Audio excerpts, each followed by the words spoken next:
注意ください。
お願いします。待ってお待ちくださごち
そうさまでした。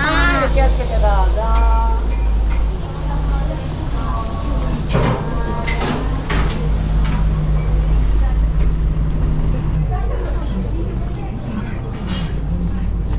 どうぞ。345円になります。ありがとうございます。カードレシートになります。ありがとうございました。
宇宙こっちにもあ、そうなんですね。いっぱいあるんですね。そういっぱい今あります。よろしくお願いいたします。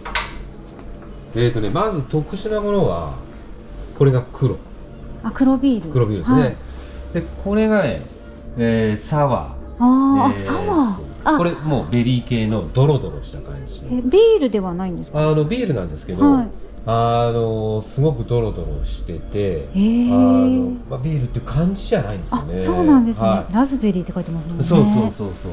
サワー系もね、すごく宇宙さん人気がある。あ、そうただなんですね。金額もいいですけどね。いいですね。でも、はい飲んだことないんでいただいて。ああ、そう。で、これがね、ミルクシェイク IPA。そんな感じです。そんな感じ。